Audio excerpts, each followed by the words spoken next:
Jim Schwartz is a wide nine guy. I'm a big Jim Schwartz fan. He was in Philly, got to talk to him a little bit at times. I think that when I've talked to offensive coaches around the league, I can tell you that he's viewed by offensive coaches in the league as a very difficult coordinator to play against.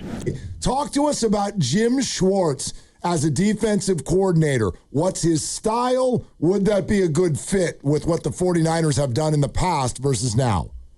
Yeah, I'm a big Jim Schwartz fan. He was in Philly, got to talk to him a little bit at times. I think that when I've talked to offensive coaches around the league, they think Jim Schwartz is one of the toughest defensive coordinators to play against. He's essentially a four-down line pass rush guy, but on the back end, he plays a lot of man coverage, but he does a lot of things that where the picture is very, very muddied for quarterbacks. Sometimes you're uncertain as to whether it's cover 2, cover 3. The look is very muddied and dirty, and it can be very hard to play against. He obviously wants his down 4 to be the foundation of the pass rush. He's not averse to blitzing, but he'd really like to have 7 in coverage and really, as I said, muddy the picture for the quarterback. But I can tell you that he's viewed by offensive coaches in the league as a very difficult coordinator to play against. Assuming that, what you said is exactly what he'd bring to San Francisco, does that fit with their personnel in terms of them going to a little bit more man coverage than what they've done in the past? Well, that's somewhat of a hard question to answer, but I do know Renardo Green, for instance, when he was at Florida State and his final 2 years there, they were a heavy press man defense, so he had a ton of experience playing press man. In fact, when I evaluated his college tape, I thought that was his strength because he played so much of it. I thought he could come into the league and play a lot of press man. Obviously, they didn't do a ton of that with the Niners, but I think he has experience doing that. My guess is he would prefer to do that. Lenore is a different case. I don't know. He hasn't played a lot of press man with the Niners, and obviously played in the slot as well. So, I don't really know the answer to that. I'm not sure how they view both those corners as they go into an off season with free agency and the draft. I don't know if they feel like they need to get better at the position or if they're comfortable with the players they had. I thought that Stout had a nice year as the slot corner. And he was a rookie, but I thought he played well. I would think they'd be happy with him as their slot corner going forward. Safety-wise, I thought once they made the transition to Brown and Mustapha that, those guys did play well. Now, again, I'm not charting every play, so I can't sit here and tell you how they graded out based on the team, but I thought that, clearly they were their 2 best safeties, and that's why they became the starters, and I thought they played well. Greg, the other 2 names that we hear, and my prediction is it will be one of these 3 guys. There's Schwartz, there's Raheem Morris, who has a long history with Kyle, and then obviously there's the in-house candidate of Gus Bradley. How do those 2 compare to Schwartz? I think they're different. I mean, Gus Bradley, and again, you never know how guys evolve as the game changes, guys. That's always tough to answer. You don't know if they'll do exactly what they've always done. But Gus Bradley has always been much more of a zone coach than a man coach. He was a cover 3 coach for a good part of his career. I think he made a little bit of a transition the last time he was a coordinator, and he played more of 2-shell quarters, that kind of look. But I think he's been more of a zone coach than a man coverage coach. Raheem Morris, Raheem Morris is a very interesting guy because he was on the offensive side of the ball for a number of years as well. So he has a lot of experience both on the offensive side, even though defense is his main calling. I think that he's probably someone who can do both, that I think he's evolved as a defensive coach, and he would play both man and zone. I think that would depend on his evaluation of his personnel and then when you get into game situations. But I think he's probably, look, in Atlanta, he was not calling the defense, but he had to okay the defense. Jeff Ulbrich was the coordinator there. They played a ton of man coverage, and they blitzed a lot. So, I'm not saying that's what he would do, but I think that he's comfortable with that if he feels that's the best deployment of his personnel. How hard is it for a new coordinator to come into a scheme like the Niners when they run the wide 9 and change what they're trying to do, what they try to normally do? I mean, that happens, as you know, all around the league. You get new coaches and they come in and they change the scheme. It's never easy. And by the way, Jim Schwartz is a wide nine guy, so if he were the guy, that basic premise wouldn't have to change. I think that, but that kind of thing happens all the time. I mean, you see it, all the time with coaches. They come in, they have a new philosophy, new way of teaching. It just takes time. People always assume that, hey, it's no problem at all. These guys are just playing ball. But it takes a lot of time to install a new scheme with new concepts, because all of this is in the details. It's all in the nuance, the subtleties, the details. I remember talking to Dennis Allen, who's now the DC for the Bears. I remember getting a chance to spend time with him when he was the head coach of the Saints, and we were just talking ball briefly, and, he said, well, we have 10 versions of cover 3. Now, most people think, cover 3, it's cover 3. But, I mean, there's always so many little variables in everything that's being taught, and that takes time to learn and time to master. Greg Cosell, NFL Films. What did you see as the 49ers' biggest problem this year, looking back on it?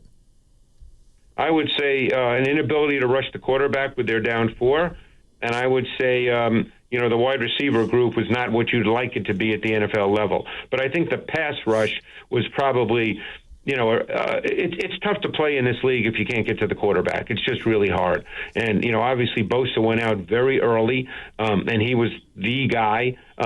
And they just could not rush the quarterback with their down 4. And that causes you to do some things on defense that you probably do not want to do, but you have to do, because the bottom line is, if you can't impact the quarterback, and it's not a function of sacks always, but if you can't impact and speed up the quarterback in pure pass and third down situations, it's very hard to play well defensively with any kind of consistency. And what were those things that they did? Is it just the extra blitzes or the games they played up front? What did they have to do to try to gin it up, to try to pressure the quarterback a little bit? Yeah, you try to stunt.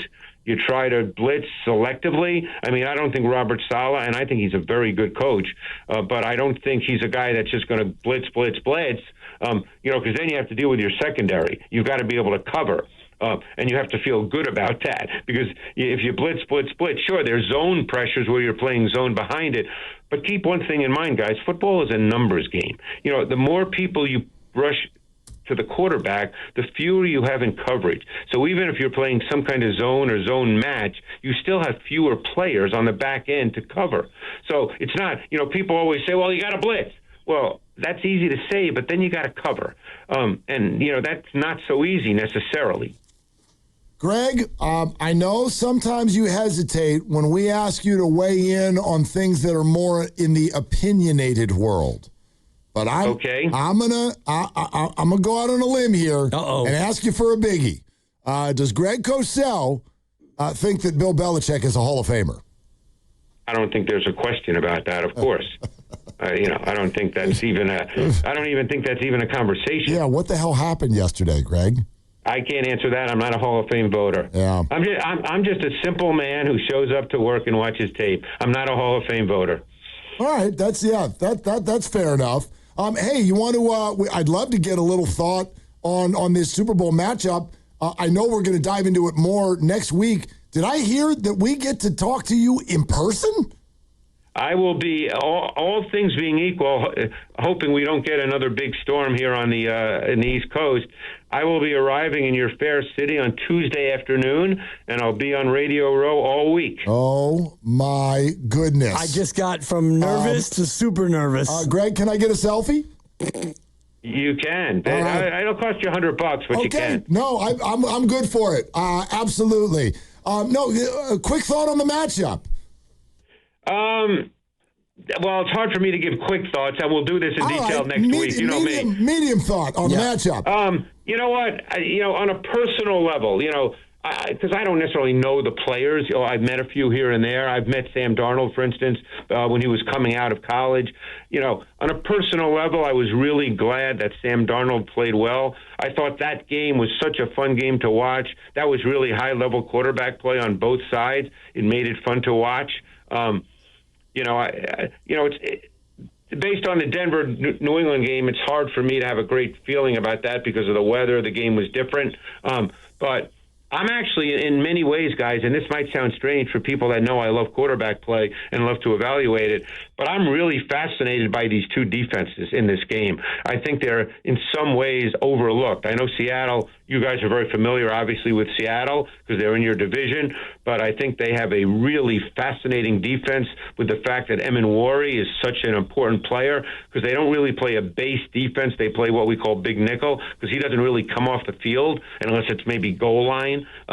And I think the Patriots defense is really overlooked because they don't have that one player that you go, wow, that guy. So, I'm really almost more fascinated by the defenses in this game than I am by the offenses. Tell me a little bit more about the New England defense because I'm with you, Greg, in that I've been underrating them all year. When you watch them on tape, what stands out about them? Well, first of all, they stunt a lot with their defensive line, and they bring their linebackers involved in a number of their stunts. So they're really difficult to play against, and they play a lot of zone behind it as opposed to man, although they will have man pressures, but they play a lot of zone behind their pressures. I think they use Marcus Jones, their slot corner. They use him as part of their pressures, and he's an explosive downhill athlete. I just think that, and they've got good players. There are two defensive tackles in Milton Williams and Barmore, and they play other players as well. Corey Durden, who's, I think, an undrafted free agent. They're really good in the interior, as are the Seahawks. I mean, it was really strange because in this semifinal round with the four teams, you had defensive tackle duos and trios that were so good, and people rarely talk about defensive tackles because they always think of edge pass rushers. But the Seahawks and Patriots, their defensive tackle group, because it's really more than two, really, really good.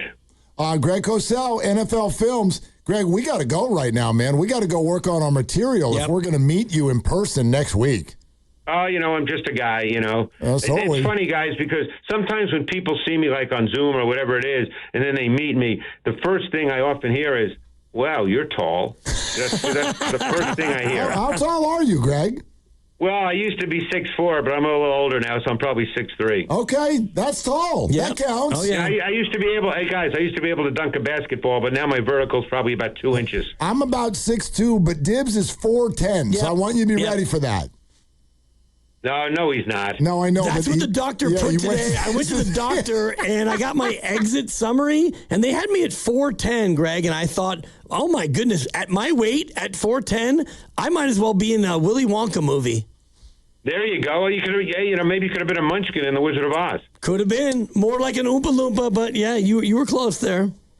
Work on your material. Well, I look forward to seeing you guys next week. I'm excited about it. We're really looking forward to it, too. We'll see you on Radio Row, Greg. Thanks so much. All right, guys. Appreciate it. Thanks so much. Okay, Greg Cosell, executive producer, NFL Films. And yeah. Face to face next time. Yeah.